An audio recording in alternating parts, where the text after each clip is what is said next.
అందరికీ కన్నీళ్లు తెప్పిస్తుంటే palm oil రైతులు మాత్రం ఖుషీగా ఉన్నారు. వంట నూనెల దిగుమతులు తగ్గడంతో దేశీయంగా పామ్ ఆయిల్ పండించే రైతులకు మంచి ధర పలుకుతోంది. ఆశాజనకంగా ఉన్న ప్రస్తుత పరిస్థితులతో పాటు దేశీయ అవసరాలను దృష్టిలో ఉంచుకొని పామ్ ఆయిల్ రైతులను ప్రోత్సహించాలనే డిమాండ్ తెలుగు రాష్ట్రాల్లో వినిపిస్తోంది. గల్ఫ్లో యుద్ధ పరిస్థితుల కారణంగా అరటి, మామిడి పంటల ఎగుమతులపై అనిశ్చితి నెలకొనడంతో వాటికి గిట్టుబాటు ధర దక్కడం లేదు. కానీ పామాయిల్ పంట మాత్రం రైతులకు సిరులు కురిపిస్తోంది. తెలంగాణలో ఆయిల్ పామ్ గెలల ధర రికార్డులను తిరగరాస్తుంది. ఇక్కడ ప్రకటించిన ఓఈఆర్ ఆయిల్ ఎక్స్ట్రాక్షన్ రేటుతోనే తెలుగు రాష్ట్రాల్లో ధరలు చెల్లిస్తున్నారు. ఇప్పటి వరకు దేశంలో అమలైన అత్యధిక ఓఈఆర్ 20.1 కాగా 2022 జూన్లో టన్ను గెలల ధర అత్యధికంగా 23,467 పలికింది. 2026 మార్చి నెలలో 23,000 బెంచ్ మార్కును మరోసారి దాటింది. ఆయిల్ పామ్ ధరల చరిత్రలోనే 23,000 బెంచ్ మార్కు దాటడం ఇది రెండోసారి. ఈ ఏడాది జనవరిలో టన్ను గెలల ధర 20,450 ఉండగా టన్నుకు 1,459 రూపాయలు పెరిగి 23,005కు చేరింది. తెలంగాణ రాష్ట్రంలో అత్యధికంగా ఉమ్మడి ఖమ్మం జిల్లాలో ఆయిల్ పామ్ ఎక్కువగా సాగవుతుంది. వ్యవసాయ శాఖ మంత్రిగా తుమ్మల నాగేశ్వరరావు బాధ్యతలు చేపట్టిన తర్వాత జిల్లాతో పాటు తెలంగాణ వ్యాప్తంగా పామాయిల్ సాగు చేయాలని రైతులను మరింత ప్రోత్సహిస్తున్నారు. పామాయిల్ రేట్లు పెరగటం మంచి శుభపరిణామం. అయినా ఇలా గల్ఫ్ దేశాల్లో యుద్ధం జరగటం వల్లనే పామాయిల్ రేటు పెరుగుతుందనేది రైతుల యొక్క భావం. కానీ ఇప్పుడు అన్సీజన్లో పెరిగిన రేటు మరి మిగతా రోజుల్లో కూడా ఉండాలని మేము కోరుకుంటున్నాం. పామాయిల్ ధర అంతర్జాతీయ మార్కెట్కు అనుగుణంగా మారుతూ ఉంటుంది. ఈ కారణంగా రైతులు తీవ్రంగా నష్టపోయిన రోజులు కూడా ఉన్నాయి. కానీ ప్రస్తుతం గల్ఫ్ యుద్ధం కారణంగా పామాయిల్కు డిమాండ్ పెరగడంతో రైతులకు మంచి ధర దక్కుతోందంటున్నారు ఏపీ పామాయిల్ రైతు సంఘం నేత. మరి ప్రస్తుతం 21,446 టన్నుకి రేటు ఇవ్వడం కూడా జరుగుతూ ఉంది.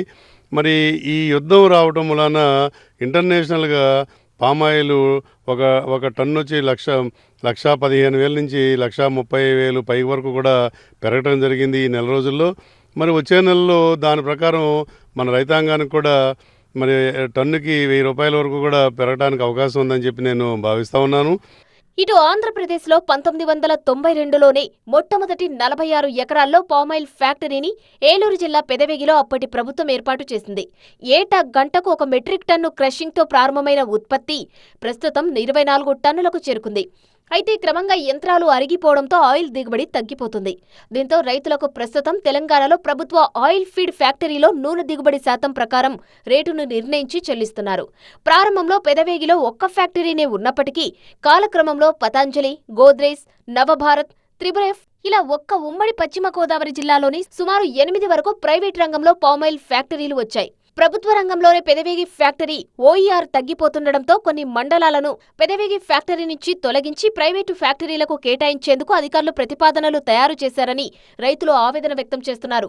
ఇలా మండలాలను తొలగించి ఉత్పత్తి తగ్గిస్తే క్రమంగా ఏడాదికి 10 కోట్ల రూపాయల లాభంలో ఉన్న సంస్థ నష్టాలకు లోనవుతుందని, అదే సాకుతో ప్రైవేటు వ్యక్తులకు దీన్ని కట్టబెట్టాలని అధికారులు ఉన్నత స్థాయిలో ప్రయత్నిస్తున్నారని రైతులు, కార్మిక సంఘాల నేతలు ఆందోళన వ్యక్తం చేస్తున్నారు.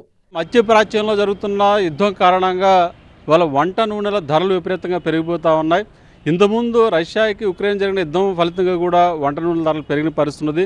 ఆయిల్ ఫామ్కి మంచి ధర వస్తూ ఉన్నది, రైతులు కూడా సంతోషిస్తూ ఉన్నారు. అయితే ఈరోజు ఒకవైపు ఏమో తెలంగాణలో రోజుకి ఆయిల్ ఫామ్ పంట సాగు విస్తీర్ణాన్ని పెంచుతూ ఉన్నారు, అభివృద్ధి చేస్తూ ఉన్నారు.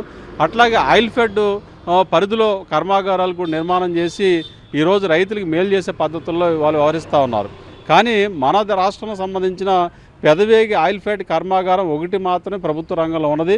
అది అభివృద్ధి చెందకపోవడం, అట్లాగే లేటెస్ట్ మిషనరీతో దాన్ని అభివృద్ధి చేయకపోవడం, కొత్త ఫ్యాక్టరీ నిర్మాణం చేయకపోవడం, దీని ఫలితంగా తెలంగాణ ఓఈఆర్ మీద ఆధారపడి వాళ్ళు జీవో ఇచ్చి ధర నిర్ణయం చేసిన పరిస్థితి ఈ రాష్ట్ర ఆయిల్ ఫామ్ రైతులకు ఏర్పడింది. ప్రస్తుతం మధ్యప్రాచ్యంలో యుద్ధ ప్రభావంతో పామాయిల్ రైతులకు మంచి ధర లభిస్తుంది. టన్నుకు 1,000 రూపాయల రేటు పెరిగింది. రాబోయే రోజుల్లో పామాయిల్ ధర మరింత పెరుగుతుందని రైతులు ఆశాభావం వ్యక్తం చేస్తున్నారు.